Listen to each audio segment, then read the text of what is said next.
about is it Narus and Verint and these Israeli companies and their software, and what was the controversy back when your book came out, The Shadow Factory, in 2007? Yeah, well, what I thought was really fascinating when I was writing my last book on NSA, The Shadow Factory, was when I was looking into these companies that that were given access to all this intelligence, or all this private communications in the U.S.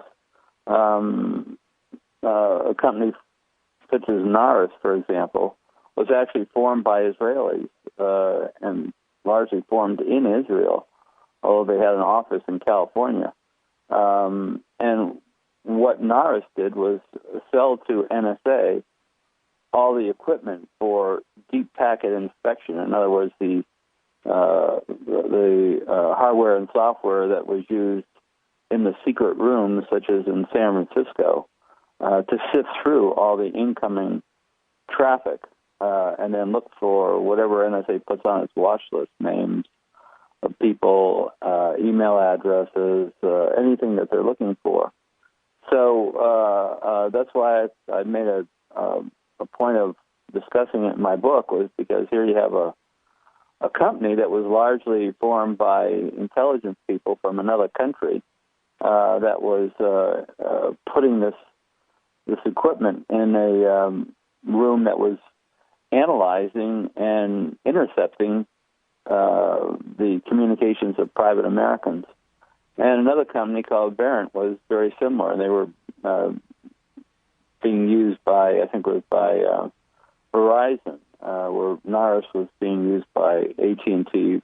Verint was being used by Verizon. And at one point in Australia, who had also bought some of this Verint equipment and software, the Australian government discovered that some of that information was being sent out from its repositories in Australia to a foreign country, which I just assume would be Israel, and they threatened to cancel the suit. That came from a confidential document I got from the Australian government, and so it shows that not only are these companies allowed to get access to all this data, there's been instances where they've exfiltrated this data to someplace else, to another foreign country. And it's funny now with these Snowden documents, I guess we could see how the argument took place in the office that, well, so what? We already have a memorandum of understanding with the Israelis that they can have everything anyway. So if they got the best software for getting everything, we might as well let them. Who cares if they have a back door? We're letting them in the front door. It's wide open.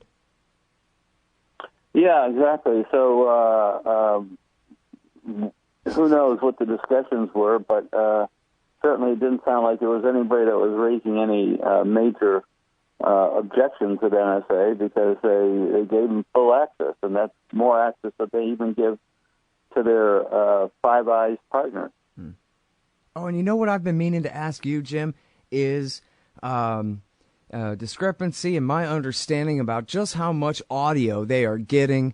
Do they have their computers, quote unquote, listening to for keywords? How much of it are they saving? I don't remember all my footnotes anymore. I used to be really good at this, but somewhere it stuck in my head that they intercept 80-something% of all landline calls and 100% of all mobile calls. And they're working on making it more. And I thought maybe I had learned that from you, either from your book or from your interview with William Binney, or I'm not sure. But then it seems like that is decidedly not part of the Snowden revelations, that they're actually listening to all of us. They say, no, it's just the metadata, quote unquote just, and we all know metadata accounts for a lot. But the point being, are they listening to us or are they not listening to us, Jim? Well, my understanding is that first of all, they, with regard to metadata, ever since 9/11, they've been collecting all the metadata. That means all the metadata for telephone calls, for example. So anytime somebody calls somebody, anytime you receive a call or make a call, there's a record of that. Anytime, anybody old enough to pick up a telephone is making a call in the last 7 years or the last decade or so. And then NSA has a record of that. They keep records of that, and that's what some of the controversy is over now, as to whether to stop that. And up until just a few years ago, they used to do the same thing for all the metadata regarding email. So email, anytime anybody sent or received an email, there'd be a record of that. And as far as I know, none of that has ever been destroyed or anything. So there's probably a decade's worth of everybody's email being held by NSA. In terms of content, that's different. There's just not enough people to listen to all the conversations. So as far as I know, they don't. What they're doing now, though, with this new facility at Bluffdale, is part of what Bluffdale will be. This is the big NSA million-square-foot, $2 billion sort of external hard drive, big storage center for NSA in Utah. Part of that will be used as what they sort of call a buffer memory. In other words, information will be put in there, including information to and from Americans. And then that information will remain in there for about a month or so until more information comes in and, fills it up and pushes the other information out. So it'll be kept in there. And then if they want to look through that, they have whatever that time period would be, say a month or whatever, to look through all the content if they want. You're talking audio files, in other words. Audio recordings. As far as I know, audio and email. Audio is much more difficult because it eats up much more bandwidth and all that stuff. But as far as I know, it's kind of like everything. Well, at least I know it's the email. I'm not sure of the voice content, but it's certainly the metadata. Mm-hmm. And then whoever is actually targeted, however, in that NARS equipment or anywhere else that NSA is targeting the incoming communications or outgoing communications. Mm-hmm. And then that voice data would definitely be captured because the people were on that list. And last time I heard, the watch list was like 1 million names or whatever. So it's somewhat complex in terms of what's kept and what's listened to and all that. And then the other part of Bluffdale will store things forever, for example.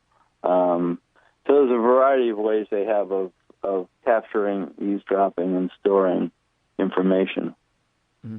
But now on the question of the computers, and I'm sorry because I used the term listening way too loosely there. What I meant was the computers filtering for keywords.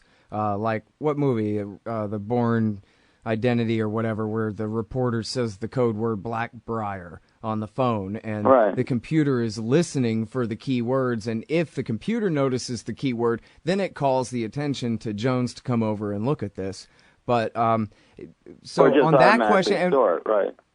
I'm sorry, and so but then on the 80-20, on that question, I think the 80-20 was on how much audio they're actually filtering for keywords. It was 80% of landlines and 100% of mobile traffic. Am I just blowing smoke with that? Do you not remember that or where that came from? Do you know?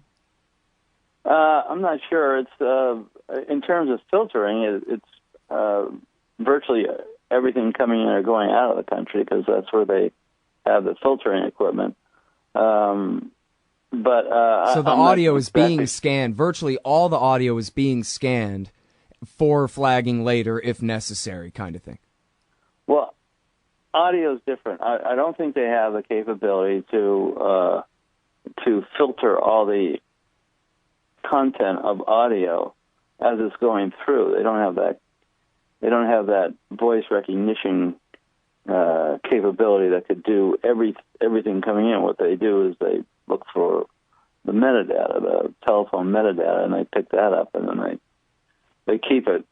The problem with telephone voice communications is that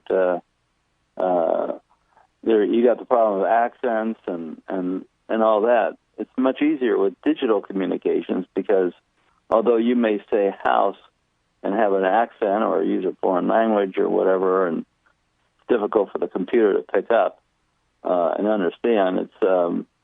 It's not a problem for a piece of written communications, because you're going to spell house just the same way everybody else spells house. Sure. So if you have a computer that can scan, do deep packet inspection, it's mostly on the